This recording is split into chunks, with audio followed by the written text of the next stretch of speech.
Assalamualaikum warahmatullahi wabarakatuh. Rahayu, rahayu, rahayu.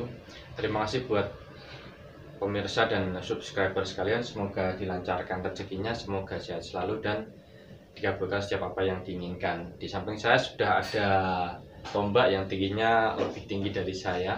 Kemungkinan ini total tingginya bersama warangkanya total sekitar 190 sampai 2 meter.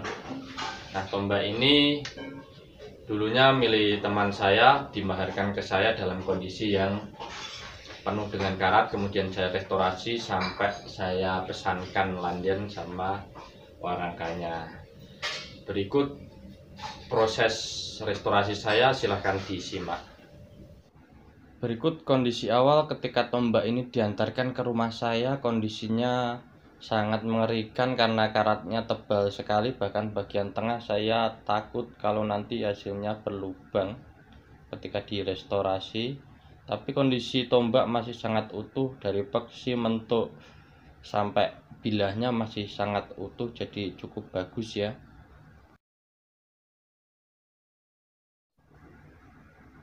Kemudian kita rendam menggunakan aquades dan kita kupas karatnya. Hasilnya seperti berikut, masih banyak karat-karat yang menempel pada bilah. Lalu saya lanjutkan dengan membeli kelapa muda, saya pilih yang besar. Saya ambil airnya, kita tuang ke wadah. Untuk rencana nanti kita rendam selama beberapa hari sehingga nanti karatnya bisa terkelupas semua ya. Harapannya karatnya bisa terkelupas semua sehingga nanti bilahnya semoga saja masih utuh dan bagus, karena takutnya karena karat yang tebal itu nanti bilahnya menjadi bolong-bolong ya. Ini saya goyang-goyangkan sedikit buat kerataan pada bilah karena airnya minim. Setelah 7 hari pengelupasan karat dan perendaman dengan air kelapa seperti berikut, kondisi bilahnya sudah bersih dari karat, hanya bagian-bagian yang abu kehitaman itu sisa oksidasi karatnya. Tapi alhamdulillah lubang-lubang karatnya hanya kecil-kecil, jadi masih utuh sekali. Nah, setelah saya bersihkan, saya restorasi, sudah bersih dari karat, saya minyaki sampai kering, saya pesankan landian sama warangkanya. Nah, ini handle atau gagangnya ini namanya sebut landean ya. Kemudian ini warangkanya. Ini untuk landeannya sekitar 160 cm, saya pesankan 160 cm. 160 cm ini kalau dari pakem namanya sekitar sak daplang ya. Daplang gini, jadi kalau orang daplang gini kan sekitar 170 cm, tapi karena pengrajinnya cuma bisa maksimal 160 cm ya, saya minta maksimal aja 160 cm. Karena kalau saya pesankan sak hasto itu segini panjang, jadi panjang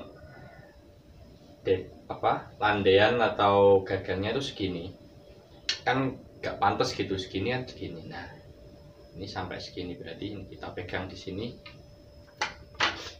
Nah, ini sedangkan bilahnya lebih panjang, kan kelihatannya nggak pantas gitu kalau ini landian cuma segini dan bilahnya panjang besar, jadi nggak pantas. Jadi karena peksinya yang besar dan panjang, kemudian bilahnya yang besar dan panjang, saya pesankan landian yang panjang. Walaupun saya sendiri kalau buat buka ini sedikit kesulitan karena panjangnya ini tingginya segini, jadi kalau buka gini kan kesulitan.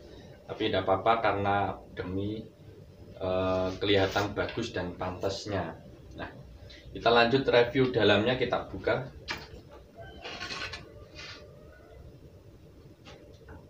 Nah, seperti berikut kondisi bilahnya. Ini warnanya kehitaman karena saya beri minyak misik dan saya angin-anginkan hingga kering, jadi warnanya kehitaman. Jadi bukan karena ini sudah diwarangi, ini pamornya belum kelihatan karena belum diwarangi. Semoga saja nanti ada rezeki dan uang lebih buat beli air warangan, karena air warangan juga cukup mahal. Jadi kita bisa warangi dan kita bisa tahu pamornya apa. Jadi ini kalau untuk diwarangi, karena ini sudah bersih, tinggal bersihkan minyak-minyaknya, kita bersihkan, kita mutih, kemudian kita warangi.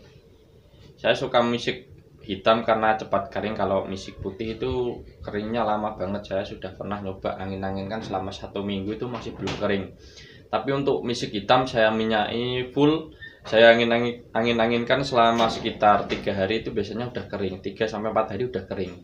Jadi ini kering dan cukup melindungi bilahnya dari karat sehingga tidak mudah berkarat karena udah ada lapisan minyak misiknya. Nah, untuk dapurnya ini kemungkinan dapur cekal beluluk, walaupun ada yang bilang ini biring lanang, tapi kalau saya lihatnya kalau biring lanang biasanya nggak seperti ini. Ya memang secara bentuknya seperti biring lanang, tapi untuk biring lanang biasanya tidak ada odo-odonya seperti ini. Nah, ini namanya garis tengah yang agak meruncing, ini namanya odo-odo. Ini kelihatan jelas yang di sini sampai ke atas sini. Kemudian di sini ada keruingan ya, ini keruingan. Ini seperti lekuan, ini namanya keruingan. Kemudian kalau lihat mentuknya ini tidak sama seperti mentuk biring lanang.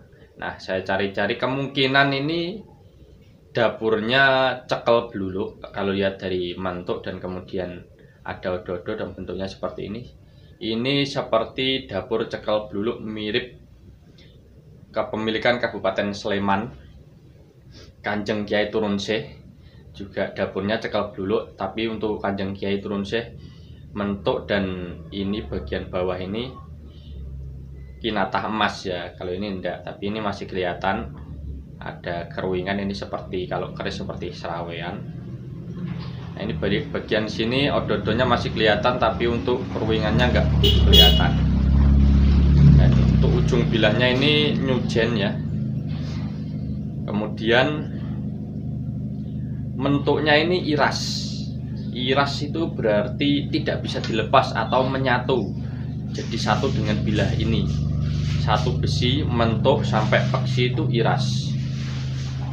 Iras berarti tidak bisa dilepas ya, menyatu. Dan filosofi dari mentuk kalau keris biasanya itu gonjo. Iras itu filosofinya bahwa kita manusia perlu mendekatkan diri kepada Tuhan sedekat-dekatnya hingga menyatu. Jadi seperti manunggaling kawula Gusti atau nyawijikake rasa marang Gusti. Nah, seperti itu filosofi dari mentuk irasnya. Tapi untuk filosofi cekal beluluknya saya kurang tahu. Kemudian untuk pamornya gak kelihatan, tapi untuk lihat di bagian ini ada seperti guratan-guratan yang kemungkinan itu nanti pamor.